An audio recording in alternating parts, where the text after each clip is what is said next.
السلام علیکم فرینڈس، آج کی اس ویڈیو میں ہم کومنٹ کے بارے میں بات کریں گے کہ ایچ ٹی ایم ایل جو ہے نا کے اندر وہ کومنٹ ہم کیسے جو ہے نا ایڈ کر سکتے ہیں۔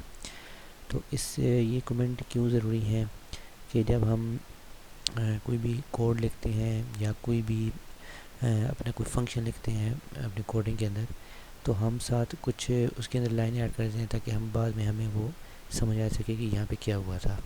تو اس کو جو ہے نا یہ اس لیے ضروری ہے کہ یہاں پہ جو ہے نا ہم اپنے جو ہے نا انفارمیشن کے لیے یا 10 دن بعد یا مہینے بعد ہمیں کو کوڈ جو ہے نا وہ دوبارہ چاہیے ہوتا ہے، تو ہم جو ہے نا اس کو دوبارہ سمجھنے کے لیے کہ یہاں پہ کون سے فنکشنلٹی یا کون سی جو ہے نا وہ ہمیں ٹرک اپلائی کی تھی تاکہ ہم بعد میں ہمیں سمجھ آ سکے۔ تو یہ کومنٹ جو ہوتے ہیں یہ براؤزر پہ نظر نہیں آتے، یہ آپ کی ویب پیج پہ ڈسپلے نہیں ہوتے، یہ سمپلی جو ہے نا وہ وہاں پہ ایز اے جو ہے نا ایز اے ٹیکسٹ لکھے جاتے ہیں اور آپ وہاں پہ ہینڈ بھی اس کو کر سکتے ہیں۔ تو اسی لیے ہمیں پاس کومنٹ ہم ایڈ کیسے کر سکتے ہیں، کنٹینٹ کو ہائڈ کیسے کر سکتے ہیں، اور ان لائن جو ہے نا کنٹینٹ کو کیسے ہائڈ کر سکتے ہیں، یہ 3 قسم کے اس میں ٹاپک ہیں۔ تو ہم کوڈنگ کی طرف چلتے ہیں۔ اچھا، یہاں پہ یہ سب سے پہلے یہ ہے کہ ہم دیکھتے ہیں کہ ہم جو ہے نا کومنٹ کیسے ایڈ کر سکتے ہیں، ایچ ٹی ایم ایل کے اندر کومنٹ کیسے ایڈ ہوتے ہیں۔ تو سمپلی سا ایک اس کے اندر ٹرک ہے، یہ اس کا کوڈ ہے۔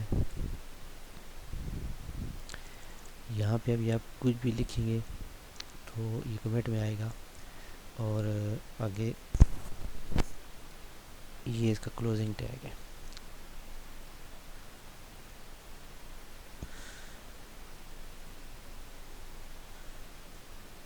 یہ اس کا کلوزنگ ٹیگ ہے۔ اچھا، اس کا یہ ہوگا کہ یہاں پہ ہم اس کو لکھ دیتے ہیں دس از کومنٹ،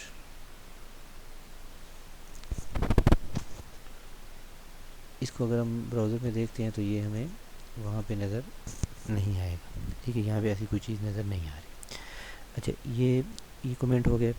ایک تو یہ ہوتے ہیں جس سے ہم کنٹینٹ جو ہے نا بھی ہائڈ کر سکتے ہیں، کہ ہم جو ہے نا ایک ٹیکسٹ ہم نے لکھا ہے تو ہم چاہتے ہیں کہ وہ ڈسپلے نہ ہو،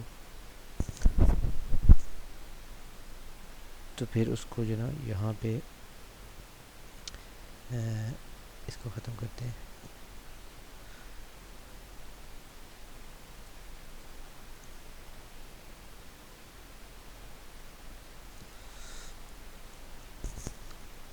یہ جو نا کنٹینٹ ہے، یہاں پہ ہم نے اس کو ڈالا ہے لیکن یہ یہاں پہ بھی نظر نہیں آ رہا۔ تو اس کا یہ فائدہ یہ ہے کہ ہمارے پاس کنٹینٹ لکھا ہوا ہے تو ہم اس کو کمنٹ کر دیا، تو جب اب بعد میں ہمیں جب ضرورت پڑے گی تو ہم اس کو ڈسپلے کروا دیں گے۔ اچھا، یہ ہو گیا جی کنٹینٹ ہائڈنگ۔ اور پھر ہم جیسے کہ ایک کوئی سیکشن جو ہے نا ہم ہائڈ کرنا چاہتے ہیں، کوئی سیکشن بڑا ہے اور ہم چاہتے ہیں کہ اس کو ہائڈ کر دیں، تو اس میں یہ ہے کہ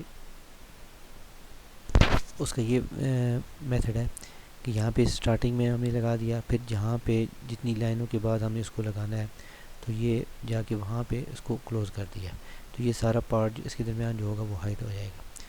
تو یہ بہت ہی سمپل اور بیسک سی چیز ہے، لیکن یہ جب استعمال ہوتی ہے تو یہ بہت فائدہ دیتی ہے۔ جب ہم کوئی بڑا کوڈ لکھتے ہیں تو ہم ساتھ یہ کومنٹ ایڈ کر دیتے ہیں، تو پھر ہم بعد میں ہمیں سمجھ آتی ہے کہ یہاں پہ کیا ہوا تھا، یا ہم اپنا کچھ سائٹ کا پارٹ جو ہائڈ کرنا چاہتے ہیں یوزر سے، تو ہم آرام سے اس کو بیک اینڈ پہ کر سکتے ہیں، اور پھر ہمارا کوڈ بھی ضائع نہیں ہوتا۔